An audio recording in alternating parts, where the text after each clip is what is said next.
Are you looking to clean up your Instagram account by unliking all the carousels you've liked by date on your PC?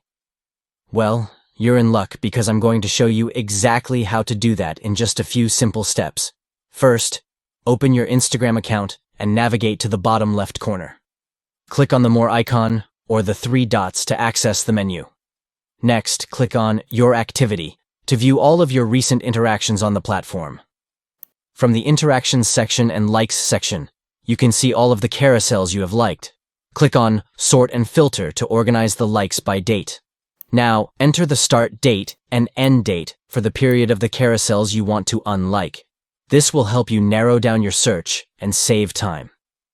Click on Apply to confirm your date range, and then click on Select to choose the carousels you want to unlike.